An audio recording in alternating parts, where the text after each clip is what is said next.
পটুয়াখালীর খবর জানলাম, যাচ্ছি ব্রাহ্মণবাড়িয়ায়। যোগ দিচ্ছেন সহকর্মী রাশেদ নিজাম। রাশেদ, ব্রাহ্মণবাড়িয়া তো সংঘাতপ্রবণ এলাকা, সেখানে কি প্রশাসন বিশেষ কোনো ধরনের ব্যবস্থা নিচ্ছে?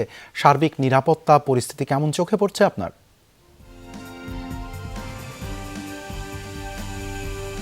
ব্রাহ্মণবাড়িয়া সংকটপ্রবণ এলাকা, এটা আসলে সত্যি। কিন্তু নির্বাচন উপলক্ষে যখন আমরা গত কয়েকদিন ধরে ব্রাহ্মণবাড়িয়ার খবর দেখছি, তখন কিন্তু সেই ধারাবাহিকতা যেটা সংঘাতের, তা কিন্তু আমি দেখছি যে কিছুটা কম দেখা যাচ্ছে। ক্লিংকার বেশি থাকলে সিমেন্ট বেশি খাঁটি।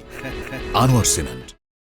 তো আজকে সকালে আমরা ব্রাহ্মণবাড়িয়া সদর উপজেলার যিনি উপজেলা নির্বাহী কর্মকর্তা, তার সাথে যখন কথা বলছিলাম, তিনি কিন্তু বললেন যে যেটা ঐতিহ্যগতভাবে ব্রাহ্মণবাড়িয়ার মানুষ ধারণা করে, তার চেয়ে কিন্তু নির্বাচনের সময় সব জায়গায় যেহেতু কিছু না কিছু ঘটনা ঘটে, ব্রাহ্মণবাড়িয়ায় হয়তোবা ঘটবে, কিন্তু কম ঘটবে বলে তিনি আশা করেছেন। আর আমি যেটা বলছিলাম যে নির্বাচনী প্রচার যেহেতু শেষ হয়ে গেছে, সেই কারণে কিন্তু এই মুহূর্তে ব্রাহ্মণবাড়িয়ার বিভিন্ন আমরা অলিগলিতে আমরা ঘুরছি, দেখতে পাচ্ছি যে যেহেতু জমায়েতও নিষিদ্ধ, আর মানুষজন একসাথে হতে পারছে না, স্লোগানও নিষিদ্ধ, সব মিলিয়ে যে সেই এলাকায় নির্বাচনী ক্যাম্প রয়েছে সেই কিংবা প্রশাসনের কর্মকাণ্ড রয়েছে, সেই সব এলাকা ছাড়া কিন্তু খুব একটা মানুষজনের জমায়েত এবং তেমন একটা নির্বাচনী পরিবেশ দেখা যাচ্ছে না। পোস্টারের সংখ্যাও আসলে তুলনামূলক কম।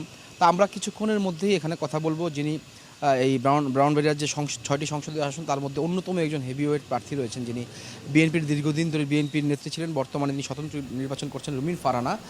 তার সাথে কিছুক্ষণ পরেই কথা বলবো নির্বাচনের পরিবেশগুলো নিয়ে।